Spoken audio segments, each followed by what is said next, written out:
Bom dia, pessoal, tudo bem com vocês? Hoje a gente vai continuar explicando sobre a questão indígena, tá bom?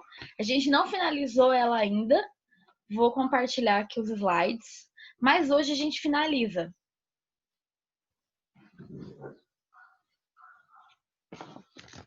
Meus gatão destruindo a casa.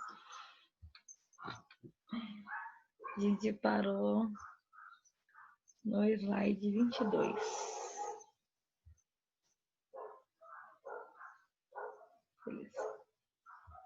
Então, nisso tudo, nós estávamos falando sobre a cultura, o quanto eles tinham características próprias, e ainda dentro disso, cada comunidade ela tinha suas características também individuais, eram complexos, né? É difícil a gente falar todos os indígenas, todos os povos indígenas eram de tal jeito, porque na verdade não era assim, né? Cada povo indígena ele tinha suas características bem individualizadas. E então, quando a gente pensa em povos indígenas, parabéns. Thiago estava fazendo aniversário ontem, parabéns, Thiago. Quando a gente pensa, então, em comunidades indígenas, é difícil a gente falar um único povo ou uma única estrutura, porque eles tinham características bem específicas.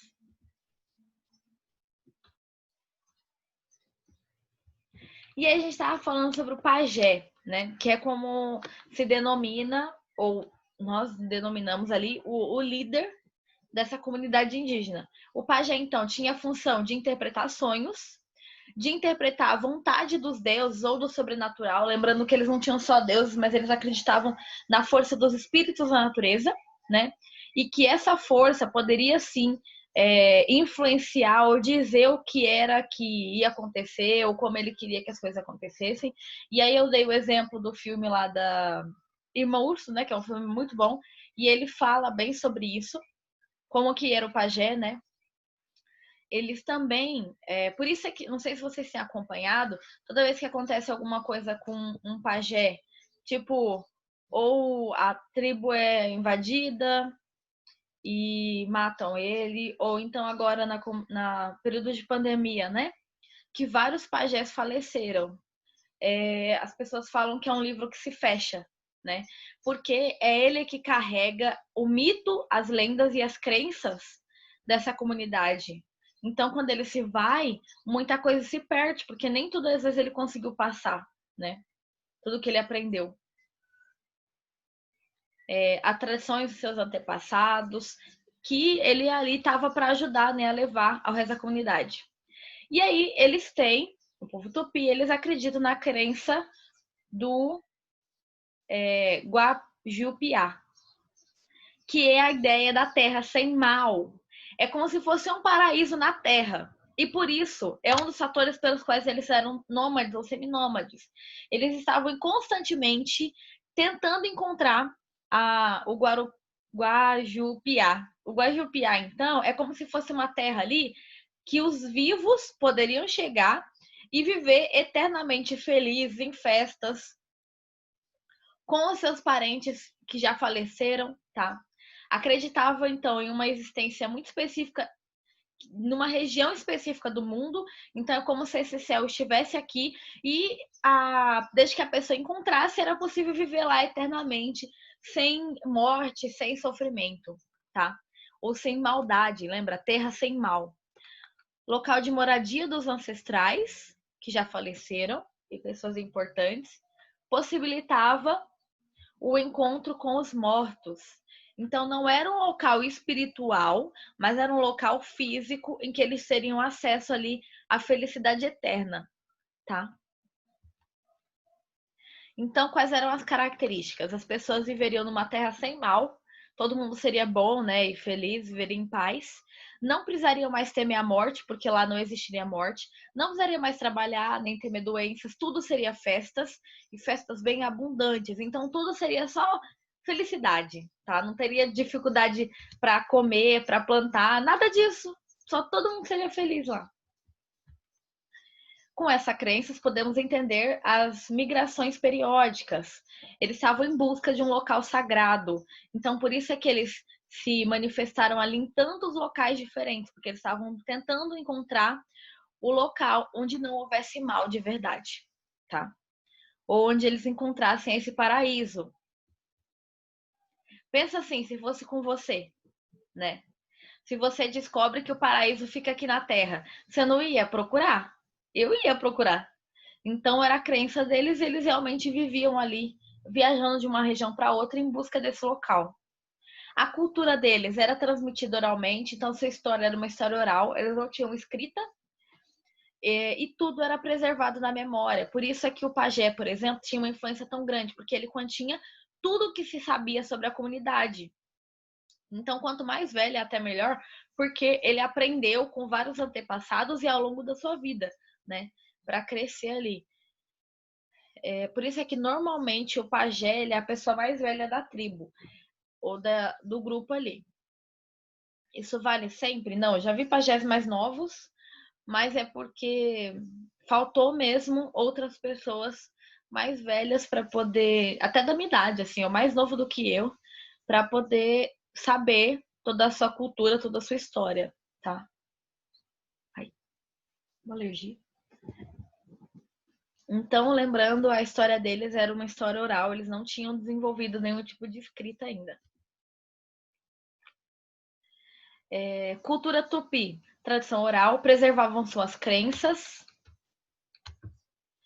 seus costumes, suas regras, saberes acumulados ao longo da história deles, tudo ali no ancião, no pajé.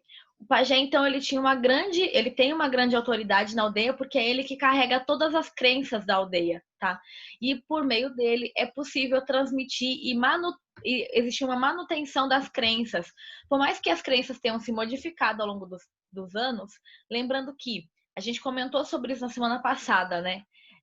Sobre, às vezes a gente espera que o pajé ou que os indígenas ainda usem tanga necessariamente, não usem celular e tudo mais, né? Só que a cultura ela é fluida, ela muda de acordo com o contato em outras coisas, outras pessoas, outros grupos, até com a própria natureza. Então, apesar de existir uma manutenção da sua cultura e da sua tradição, a cultura também mudou um pouco, tá?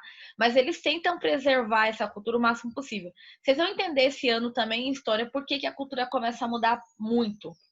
Não é só por causa da história de contato com o outro, mas porque eles foram obrigados mesmo. Vão existir várias leis no nosso país que vai ser proibido as práticas indígenas, para que eles se tornem o mais brasileiros possível, tá? Tô dando isso, vou dar isso no sétimo, vocês vão ter no oitavo e no nono também, o quanto as comunidades indígenas elas foram assim desvalorizadas e não podia realmente praticar nenhum tipo de tradição cultural. Uma outra questão também que a gente tem que falar é conflitos entre aldeias. A igualdade e o equilíbrio no interior de cada aldeia, né, em que todo mundo se ajuda, o que é meu é seu, e a gente comentou isso na semana passada, né, dos tupis, em que toda a plantação é dividida na comunidade, a criação dos filhos é todo mundo junto, né? Isso vai funcionar dentro da aldeia. Entre outras aldeias, eles travavam constantemente batalhas em busca de territórios, batalhas. Eles tinham uma hierarquia, a gente falou sobre isso na semana passada. Mas os tupis, no geral, como eu falei, né, é difícil a gente falar sobre todos eles, porque a gente não está especificando um único povo. Por isso que eu mandei vocês dar uma olhadinha lá no ISA, que é aquele site do socioambiental que ajuda a entender comunidades isoladas, né, específicas. Mas a maioria dos tupis não. Não tinha uma hierarquia social, todo mundo se ajudava, todo mundo era igual. Quem tinha uma superioridade era o pajé, porque ele carregava a história e ele era ali o intercessor entre os espíritos da natureza e as pessoas, tá? Então ele tinha mais influência, entendeu? Agora, se todas as comunidades, nenhuma delas tinha uma hierarquia social do povo tupi, existiam sim algumas, mas aí, como eu disse, gente, foram mais de 200 povos. É difícil de eu falar de todos eles, né? Ou até de eu conhecer todos eles. Até porque eu estudei muito mais os povos indígenas depois que eu cheguei aqui no interior, né, do continente, no centro-oeste. Na região de São Paulo, por exemplo, que eu morava, a gente nem lembra às vezes que é muita cidade, né? É um pouco difícil de estudar aqui, não. Eu tive muito contato, né? Então, eles contrastavam com eles, tratavam umas às outras. Guerras era uma prática muito comum, o povo tupi era uma sociedade muito guerreira, né? Todo mundo em busca ali do Guajupiá. Conflitos entre aldeias, guerras que não visavam a pilhagem, então o objetivo não era necessariamente o de extrair material da sua aldeia, ou de extrair a sua alimentação, não era isso. Era por conquista de território, então eles queriam mais territórios ali para conseguir se locomover com mais facilidade. Tinha também influência com relação de poder, em que uma comunidade queria mandar mais do que a outra, queria ser mais importante ou mais influente que a outra. Muitos povos capturando prisioneiros para rituais antropofágicos. Não eram todas as comunidades tupis que eram antropofágicas, mas a maioria era. Não eram todas, mas alguns deles. Professora, a gente comentou sobre isso semana passada e vocês me perguntaram o que é antropofagia. Antropofagia é a arte de comer o outro. Literalmente. Vocês vão falar, ai, canibalismo? É bem parecido, mas não tem o mesmo significado. Porque na ideia do canibalismo, você apenas está comendo ali para sobreviver ou porque você tem algum problema, né, psicológico, e aí você quer comer carne humana, o que não é uma coisa natural. Na antropofagia, eles entendiam como um ritual de honra a você. Então, por exemplo, se duas comunidades aqui, elas brigam, e a vencedora, ela tinha a tendência de, depois que matavam alguns prisioneiros, a maioria deles, né, eles não tinham o objetivo de ter escravo, por exemplo, não era comum nessa sociedade, como aconteceu em outras. O povo africano mesmo, ele tinha alguns escravos na África, né? Mas os povos indígenas não era muito comum. Então, eles matavam, esquartejavam essas pessoas e comiam o corpo. Mas com qual objetivo? Como eu falei, tinha um objetivo simbólico de que eles estavam honrando o guerreiro. E no movimento antropofágico, quando eu giro você de alguma forma, eu estou pegando aquilo de bom que você tem. Você se torna uma parte minha. O seu lado positivo, por exemplo, se você era um grande guerreiro, a sua força vai estar sendo passada para mim. E agora eu vou me tornar um grande guerreiro em honra a você, porque a sua força está em mim. Sei que pode parecer um pouco estranho para algumas pessoas, mas era um pensamento dessa sociedade, tá? E as pessoas era uma forma de ser valorizado, valorizar a sua influência. Se a pessoa era muito boa, essa bondade ia passar para a pessoa que ingeriu o outro, tá? E então, esses movimentos antropofágicos vão ser terrivelmente reprimidos, né, pelos portugueses, porque eles viam aquilo como algo horrível, né? Algumas comunidades, até de colônias portuguesas, vão ser ingeridas também, tá? Tem até um filme. Gente, eu não vou saber o nome do filme para falar para vocês, é um filme que foi proibido no Brasil. Em que falava sobre isso. Era tipo uma comunidade de pessoas que vão gravar acho que eles eram europeus, que vão gravar numa comunidade indígena a situação ali, ou como que era, e essas pessoas gravam eles sendo comidos mesmo fisicamente, tá? Só que, gente, isso foi tão polêmico na época que todo mundo achou que tinha acontecido de verdade. Foi muito tempo esse filme, tá? É bem antigo, antes de eu nascer. E aí os atores tinham que aparecer quase que diariamente na mídia para poder falar, gente, a gente tá vivo. Aí foi proibido esse filme no Brasil porque era muito preconceituoso a forma como demonstrou os indígenas. Mas ainda assim, esse movimento antropofágico vai influenciar até nas artes depois. Quando a gente for estudar ano que vem a antropofagia cultural, vai ser a ideia da gente consumir a cultura do outro que é boa e fazer a nossa própria. Entendeu? Vai ser um movimento modernista. Mas todo mundo entendeu qual é o pensamento antropofágico? Alguém ficou com alguma dúvida sobre isso? Se tá tudo bem, faz um joinha, se não, bate palminha. Ou coloca aí no chat a dúvida.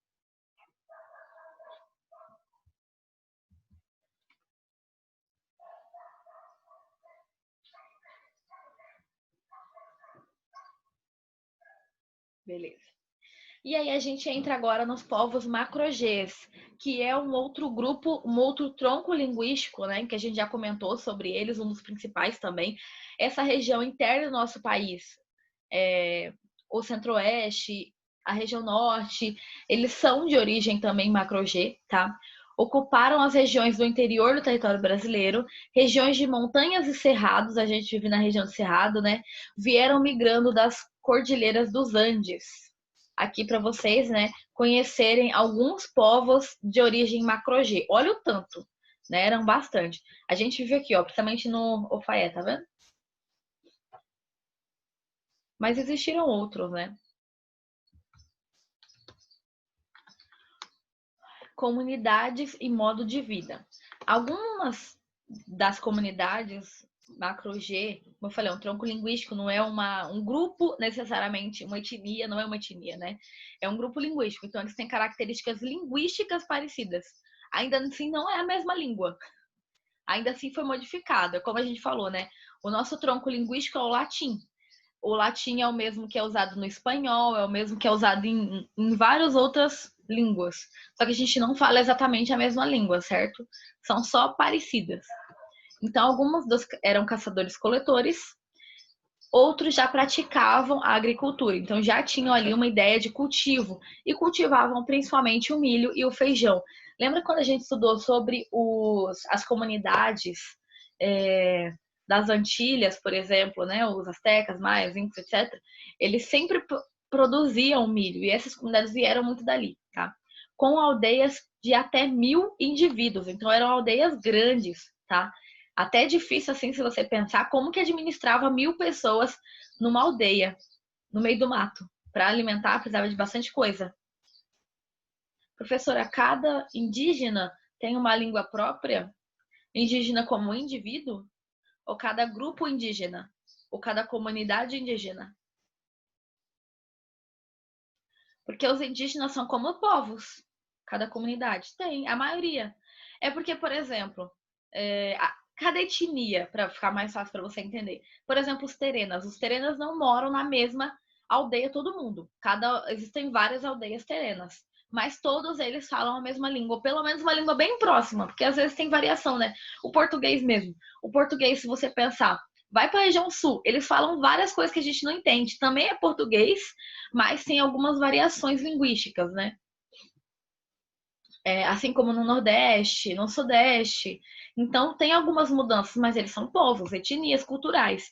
Então, a língua é assim a mesma, apesar de existir um outro termo que seja variável. Tudo bem?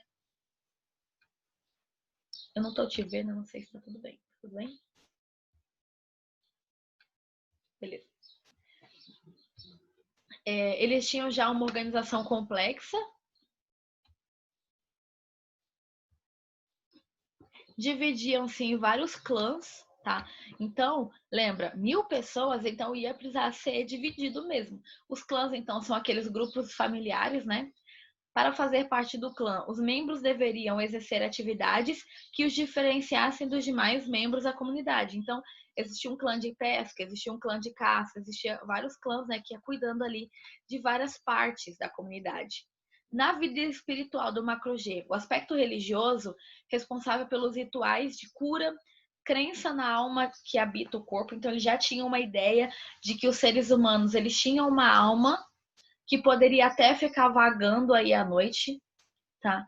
Após a morte, a alma iria para a aldeia dos mortos. Então seria uma aldeia ali onde todos viveriam, tá? Onde eles iriam se encontrar. O pajé poderia abandonar o seu corpo e ir até a terra dos espíritos, em conexão, né, muito extrema.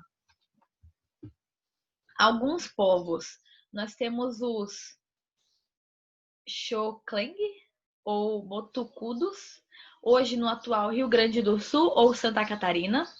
As moradias eram de paus traçados e amarrados, aquele tipo que eles vão colocando um do lado do outro, sabe? Então é uma espécie de uma casa feita com um pau, com a madeira, né? Madeira fina, para poder facilitar ali o cruzamento entre uma madeira e outra. Nomes difíceis. Sim, é porque a nossa linguagem não é a mesma, né? Não é a mesma matriz linguística, então é difícil mesmo.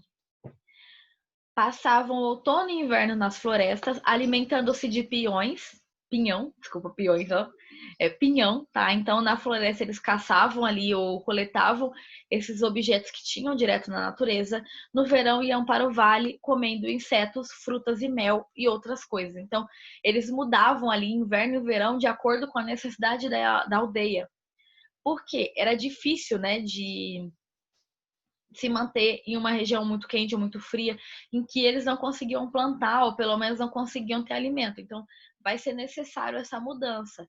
Por isso é que a gente fala, a maioria das comunidades indígenas, elas eram nômades ou seminômades, não eram todas, mas a maioria. Então, às vezes, elas ficavam numa região, demorava assim 50, 60 anos para voltar para a região anterior. Só que o terreno eles consideravam todo como deles, né? Demoravam de voltar porque esperavam vários fatores, ou os animais voltarem, né, para que eles tivessem o que caçar, a natureza pudesse crescer de novo e se reestruturar. Imagina se a gente fosse para outra região. Vamos todo mundo, o Brasil inteiro vai agora para a África, né? Todo mundo, que é um continente grande, não cabe todo mundo. Aí, para que a nossa natureza pudesse crescer e se desenvolver de novo. Imagina o tanto que ela não ia melhorar, né? Em vez de a gente estar só consumindo. Então, eles tinham essa ideia de cuidar da natureza, porque a natureza era a casa deles. E não só casa, eles tinham uma relação muito próxima com a terra, né? De que aquilo ali dá tudo para eles, então eles têm que cuidar dela. A gente devia aprender mais, na verdade, com os indígenas. Os Caingangues é uma comunidade aqui também que tem no Centro-Oeste, mas eles atualmente estão localizados no oeste de Santa Catarina, habitações temporárias, tá? Que se abrigavam nas caçadas. Então, eles construíam ali uma casa específica no meio da floresta para caçar. Então, não ficavam ali por muito tempo. Só os caçadores ficavam ali no período de caça. Praticavam a pesca, colhiam palmito que tem na natureza, né? E milho. Olha que interessante que era uma casa deles, né? Dos Caingangues. Às vezes a gente acha toda oca é igual, né? Não. Cada comunidade eles tinham a sua estrutura muito específica. Pensa assim, Santa Catarina é um local frio, né? Habitações fixas, as que eram fixas, né? As que não eram na floresta, eram subterrâneas para se prevenir do frio, tá? Seu piso ficava abaixo do nível do solo, então eles cavavam para criar ali uma região, né, para se proteger do frio. Chegavam a ter até 20 casas em cada comunidade.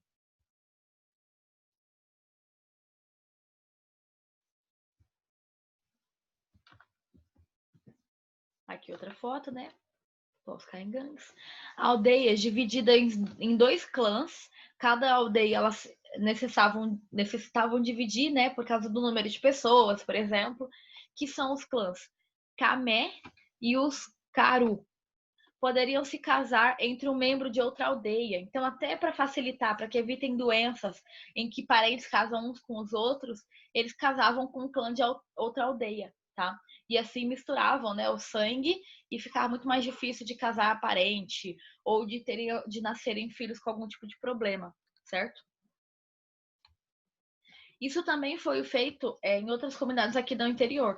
Você foi lá no Museu Dom Bosco, né? Culturas Dom Bosco lá, eles têm, quando o guia explica toda a região, né, tudo o que aconteceu ali, existem algumas comunidades que ele explica lá que casavam-se com comunidades contrárias para poder não dar nenhum problema, né? Gente, a aula tá acabando, mas eu quero que a gente leia os Para Ir Além. Então, abram o livro lá de vocês. Página 63. Se alguém puder ler para mim, coloca aí no chat eu. Página 63.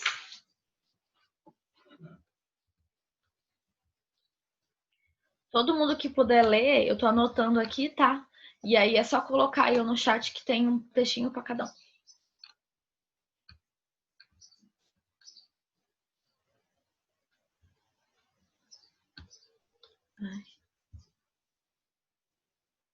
Beleza, Esther. Travou aqui, eu não consegui abrir para ver quem é que tinha mandado mensagem. Vou abrir o seu. Lê pra gente para ir além. Beijo. Beiju. Um dos principais alimentos dos tupis e de muitas outras Oh, culturas Deus. nativas do Brasil era o beiju. Peraí. Uma Você tá espécie de lendo? Tô. Desculpa. Gente, você estava me escutando muito baixo? Mais ou menos. É porque agora que eu vi que meu fone estava conectado e eu não tava com ele, entendeu? Então, tava longe. Pode ler, obrigada.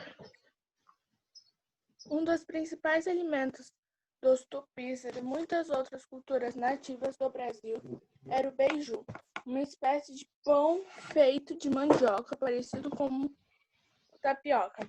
Para produzir beiju, era necessário primeiro retirar uma série de procedimentos as propriedades tóxicas da mandioca. Em seguida, a raiz era socada em pilão até transformar em farinha. Depois de pronta, a farinha era umedecida até formar uma massa grudenta e era levada para assar em largos discos de argila.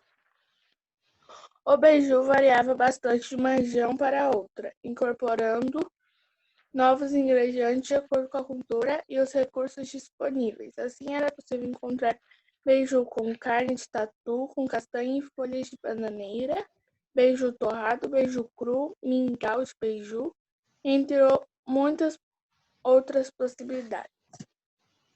Obrigada. Então, o beiju, que é uma coisa tão utilizada no Nordeste hoje, foi criado aqui, ó, pelos nativos, né? E era uma forma de alimentação muito nutritiva, tá? Quem pode ler pra gente página 69? A luta pela terra.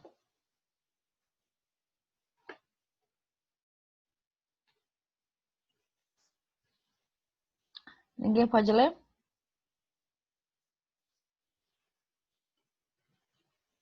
Hum.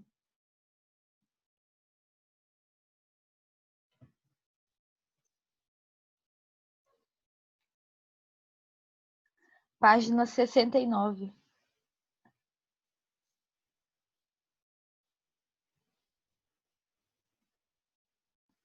Ai, que lindo. Eu também tô com saudade de vocês, pessoal. Muito mesmo. Ai, deixa eu pegar minha câmera que eu quero tirar uma foto.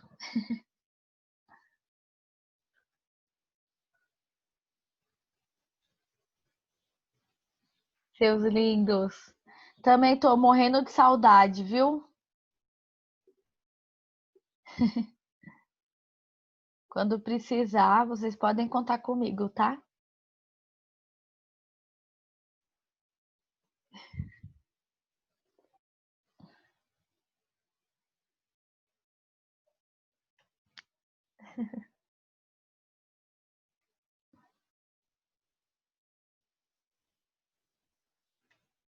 Seus lindos.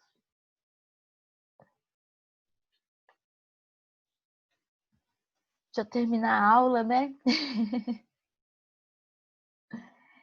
Gente, coloca o nome no chat, por favor, que tá acabando a aula, para que eu saiba que vocês estão participando junto comigo. É muito bom estar vendo vocês, porque é muito triste quando vocês ficam tudo fechado e eu não consigo ver ninguém.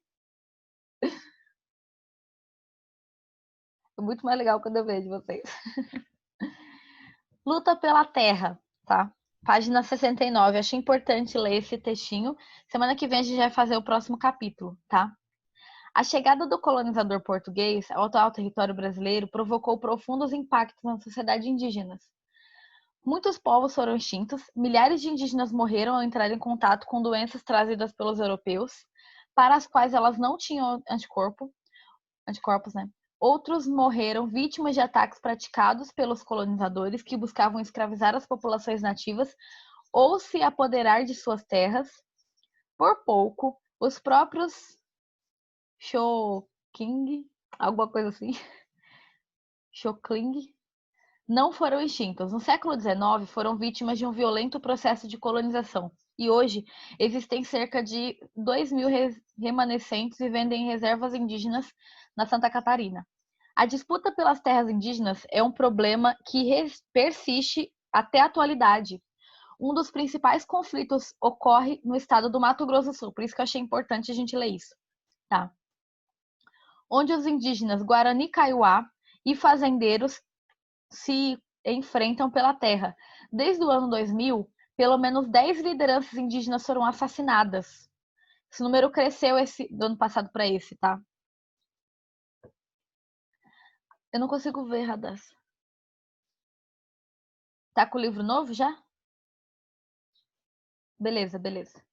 Eu ainda vou falar o capítulo 10 semana que vem. Aí na outra semana eu acabei, tá? Já começa o livro novo.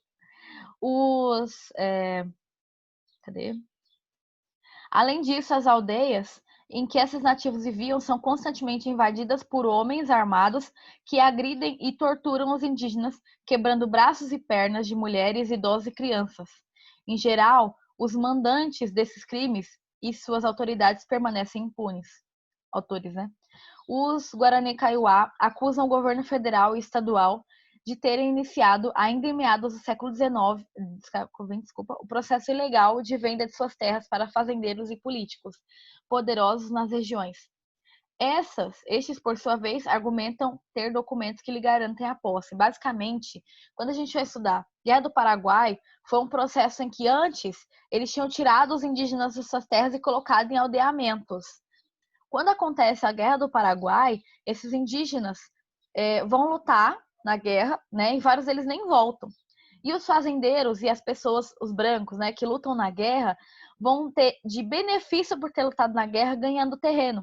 Só que o Brasil deu a terra indígena para esses fazendeiros. Então, os fazendeiros falam: eu realmente tenho o direito à terra, porque está escrito. Meus antepassados ganharam essa terra. Só que os indígenas falam: foram tirados da gente primeiro, entendeu? Então, são guerras enormes que acontecem no nosso território, tá? Até esse carinha que vocês estão vendo aqui, olha, eu fui pesquisar sobre ele na semana passada ou retrasada. Ele foi atacado, a aldeia dele, foi metralhada a aldeia dele. Ele estava machucado, mas graças a Deus ele não morreu, tá? Então são coisas bem recentes. Exatamente esse aqui, eu fui ver como é que ele estava e aí tinha acontecido isso recente, tá? E é constante esse tipo de guerra.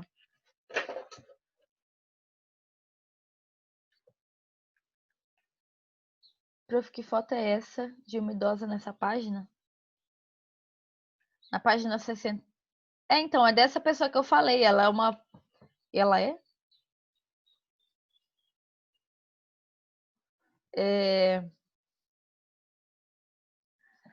É uma líder indígena. Tá escrito aqui embaixo, que eu tava comentando agora que foi atacado essa semana passada. Isabelle, Maria Vitória, Esther, Tiago, Radassa, Amanda, Rafaela. Todo mundo colocou o nome no chat? Muito obrigada, gente. Amo vocês. Tchauzinho.